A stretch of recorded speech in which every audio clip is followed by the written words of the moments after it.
Bonjour, c'est Anushka pour l'atelier de Anou. Aujourd'hui, je viens vers vous pour vous montrer comment réaliser ce genre de petit cadre. Alors, celui-ci, c'est un que j'ai fait il y a bien 2 ans. Donc, l'intérieur ici fait 10 sur 10. Et j'avais mis tous des petits tampons de fleurs que j'ai détourés un par un. Ceci surtout des tampons de chez Scrap Plaisir d'il y a, à mon avis, bien 2 ans. Il était il y a 2 ans, je pense. Ensuite, j'étais venue faire l'année passée celui-ci avec une collection de papier bord de mer où je suis venue mettre simplement une photo de la plage à Cuillera, une photo que j'aimais vraiment bien. Voilà, on voit un petit peu long, j'essaye de vous enlever l'ombre, voilà. Il fait pas très lumineux aujourd'hui, il pleut, donc voilà. J'ai venu mettre un tampon aussi de Scrap Plaisir, tamponné sur de l'aquarelle, papier aquarelle et colorisé aux encres Distress Oxy. Et puis j'ai venu coller tous les petits die cuts que nous avions reçus l'année passée dans la collection de l'été. Alors mardi soir, pour l'association où je suis, l'association de scrap à la coopération de Saint-Nicolas près de Liège en Belgique. Voilà, comme nous ne pouvons plus nous voir pour le moment, vu le confinement, etc., lié au Covid, eh ben, nous avons pris l'habitude de nous rencontrer tous les mardis via vidéo. Et ce mardi-ci, je leur ai présenté comment faire ce cadre. Alors, ce cadre-ci est un peu plus grand que les autres, puisque j'ai laissé à l'intérieur 12 sur 12. Pourquoi? Parce que je voulais absolument y mettre cette fleur issue d'un tampon de chez Holland Create, et que malheureusement, 10 sur 10, c'est trop petit. Déjà ici, donc j'ai dû la travailler un petit peu. Je ne sais pas si vous voyez bien, il y a du relief. J'essaye de vous montrer peut-être dans ce sens-là. Enfin, en tout cas, voilà. Donc la fleur, je l'ai quand même embossée au maximum avec les outils d'embossage. Ici, elle remonte un peu, simplement pour mettre du relief sur le cadre. Et ici, simplement, j'ai mis des petits tamponnages que j'ai détourés également, avec patience, il faut dire, des tamponnages de tampons fleurs de la collection de printemps 2019, aussi de Scrap Plaisir. Et ici, un petit mot, ce doux parfum d'été. C'est un petit tampon de chez Kaisercraft qui date d'il y a quelques années, je pense. Voilà, c'est pas tout récent en tout cas. Voilà. Alors, je vous montre comment il faut faire. Donc, moi, je vais vous donner dans la vidéo les mesures pour réaliser le grand format avec 12 sur 12. Et sur mon blog, je partagerai avec vous les mesures pour faire le plus petit où l'intérieur fait 10 sur 10. Simplement, pour celui-ci, vous partirez d'une feuille de 26 sur 26. Et pour le grand que voici, vous partirez d'une feuille de 28 sur 28. Mais le résultat est tout à fait le même. Enfin, la manière de faire est tout à fait la même. Je vais juste chercher mon piloir que j'ai oublié à côté. Voilà, voilà. Donc, je suis avec mon piloir. Et je vous montre comment il faut faire. Alors, c'est très simple en fait. On va faire des plis de chaque côté de notre carré. Donc, moi, j'ai déjà découpé mon papier à 28 sur 28. Et je vais venir marquer le pli chaque fois à 2 cm, à 3 cm, à 5 cm et à 6 cm. En fait, on va laisser 2 cm, puis on fait 1 cm, 2 cm, 1 cm. Je vais marquer les plis de chaque côté comme ceci. Moi, je le fais avec la Scorpal ou la planche de rainurage, c'est très facile. Vous n'en avez pas, vous pouvez utiliser le plioir de votre massicot ou encore une bonne vieille latte ou un réglé, comme disent les Françaises, avec un plioir pour venir plier. Ce sera un peu plus long, mais le résultat sera le même. Donc, j'ai fait un côté, je retourne mon papier et je repars. 2 cm, 3 cm, 5 cm et 6 cm.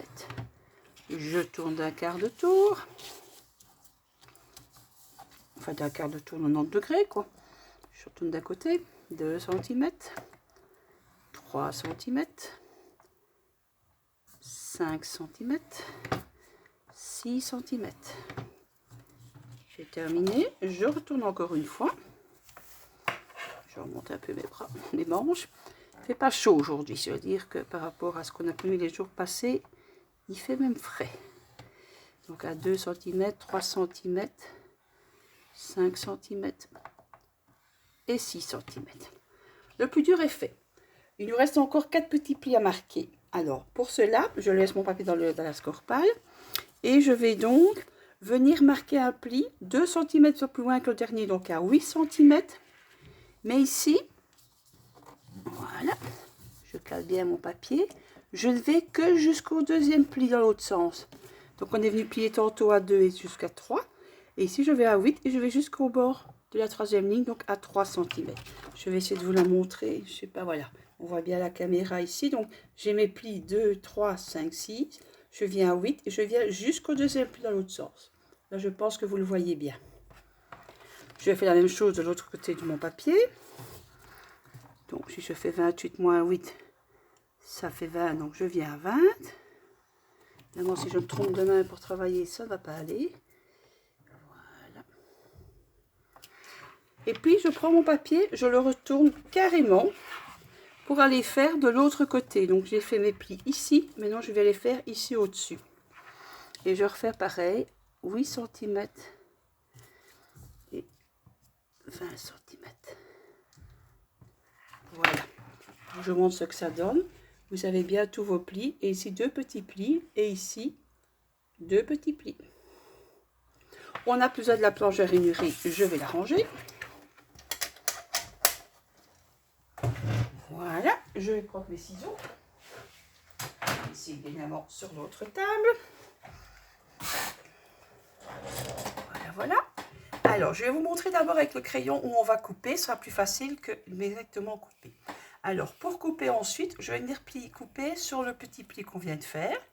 Puis, je viens à 45 degrés jusqu'à l'angle suivant du pli. Puis, je vais en vertical. Et puis, je vais couper le reste. Je vous montre ça directement un peu plus haut. Voilà. Donc, je coupe sur le pli que je viens de faire. Je vais en diagonale jusqu'au coin suivant. Je monte d'1 centimètre et puis je vais couper dans l'autre sens. Donc je vais le faire. Donc ma feuille est plus facile pour moi couper. Voilà, j'essaie de vous montrer comme il faut à la caméra. Hein. Donc je coupe le pli que je viens de faire. Vous ne me voyez pas là, voilà. Je vous montre que je vous montre et puis je ne vous montre pas. Je vais en diagonale. Je fais le petit coin.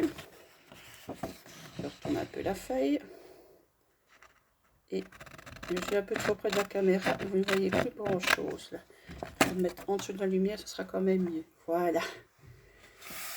Et donc je prends l'autre côté. Je prends mon petit pli. Je coupe. Je coupe en diagonale. Je monte. Et puis je coupe dans l'autre sens. Voilà. Pareil. Le petit pli. Faites ça sur les 4 coins, quoi. Hop. Ce sera bien indiqué sur le schéma. Peu importe la mesure de votre feuille au départ, les découpes et les plis se font toujours au même nombre de centimètres. Vous pourrez l'adapter ensuite après si vous voulez, si vous vous en sentez le courage.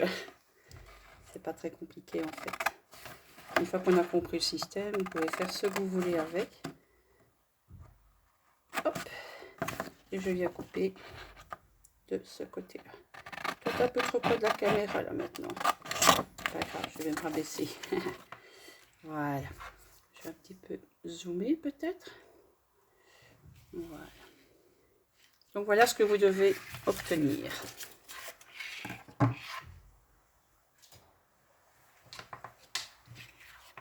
Donc vous avez une forme avec des côtés droits et des côtés découpés. Ce qu'on va venir faire maintenant pour un pliage plus aisé, on va venir découper chaque fois un peu en biais la dernière languette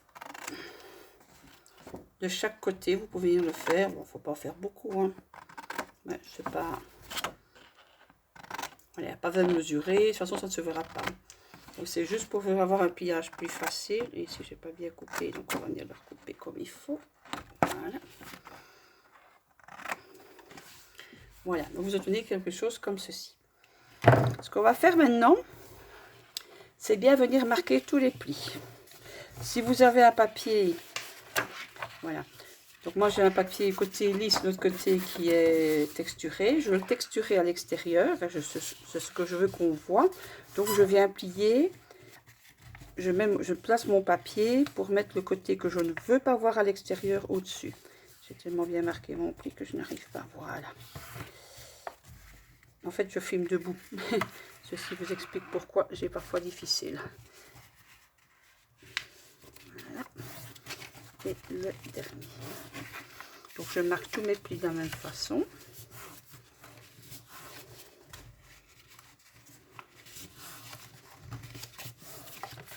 Pour une petite histoire, je filme debout avec ma tablette parce que mon téléphone ne va plus. Et ma tablette, elle enregistre à l'envers. Donc, je dois penser que vous voyez, vous, dans ce sens-là, alors que moi, je suis dans ce sens-là. Très pratique. C'est pour ça que je travaille debout, pour essayer quand même d'être le plus droit possible pour vous. Mais je vais bientôt récupérer un nouveau téléphone, donc ça ira beaucoup plus facilement, évidemment. Voilà. Une fois que vous avez fait ça, donc vous avez votre bien fait, vous le mettez dans l'autre sens. C'est-à-dire, vous allez mettre au-dessus de vous, enfin, sur le côté au-dessus, la face du papier que vous désirez voir à l'extérieur de votre cadre. Vous prenez du double face et on va venir mettre du double face sur tous les bords. Donc, à ras du bord. Le mien est un peu large, mais c'est pas grave. À ras du bord.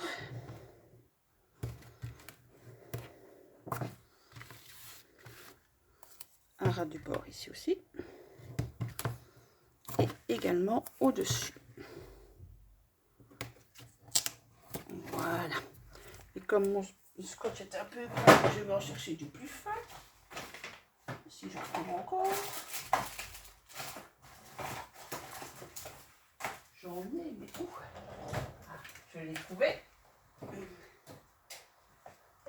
Et je vais venir mettre une bande de plus fin, en fait, le long du pli de la première languette. Si vous mettez 2 fois du fin, c'est bon, hein, il ne faut pas tout remplir. Le principal, c'est que ce soit bien collé, que vous ayez bien de la colle sur le bord du pli et sur le bord de votre languette. Je vais en mettre au-dessus, mais essayez de ne pas trop passer dans la caméra. Parce qu'il y a mon pli. Voilà. Et on va en mettre sur le côté. Voilà, voilà. Donc là, vous avez le côté que vous voulez voir à l'extérieur. Vous le retournez.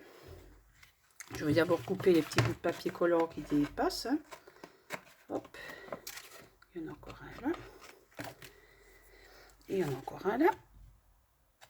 Voilà.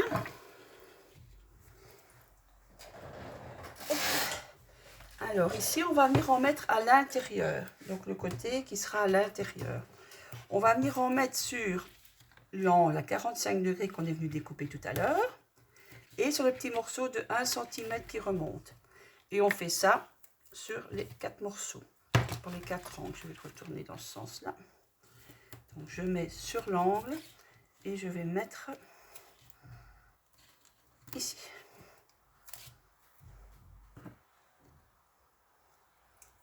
M'embête, celui-ci se décolle sur mes doigts.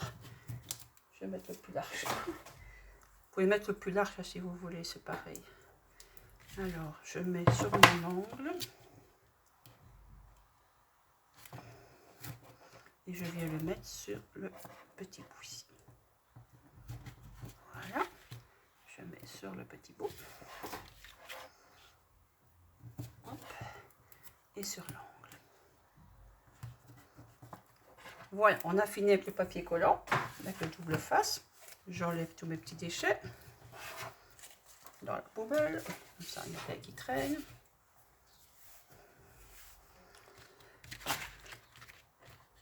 Oh, mais quoi ce qu'il fait celui-là? Alors maintenant, je vais venir, donc je remets de l'autre côté. J'aplatis bien mes collants pour qu'ils adhèrent bien à mon papier. Et à l'aide d'un cutter, je vais venir enlever. Vous pouvez faire ça avec vos ongles, hein, mais moi, mes ongles ne sont pas en bon état pour venir faire ça. Voilà. Je fais un angle à côté à la fois et je commence par un côté droit. Donc, je prends mon papier, je viens marquer les plis et... J'essaie de ne pas mettre mon doigt sur le papier collant. Et je viens le coincer contre le pli du fond de façon à venir faire quelque chose de bien droit. Voilà. Mon papier est un peu fin, mais ça marche quand même. Je vais le retourner et faire ce côté-là. J'enlève. Avec mes ongles, je n'y arrive jamais, moi. On va y arriver, vous savez. Voilà, en voilà en moins. Et je vais enlever l'autre. Il ne veut pas venir celui-là. Voilà.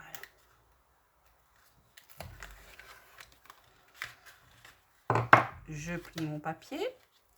Je mets pas mes doigts dessus. Et je viens le coincer contre le bord du pli, en dessous. Voilà. Et vous venez le coller. Alors, pour vous assurer que ça colle bien, je prends un plioir et je viens un petit peu appuyer dessus à l'intérieur.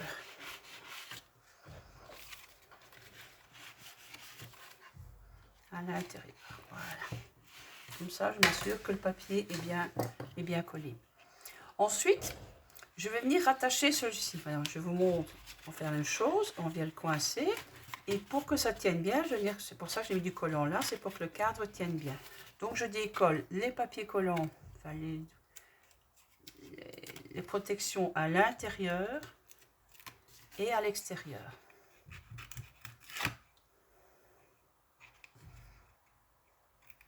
Voilà. Et tout comme tout à l'heure, je vais peut-être dans l'autre sens. Tout à l'heure, donc je me mets bien. Je coince bien mon papier sur le pli à l'intérieur et je viens le coincer entre les deux autres. Voilà. Et j'essaye d'appuyer un maximum sur le bord pour que les collants se mettent bien. Voilà. Et vous avez des beaux angles comme ça. Et je fais pareil de l'autre côté.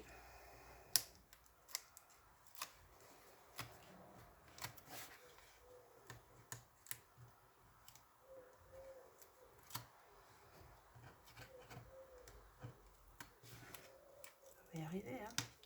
Colle bien le papier collant.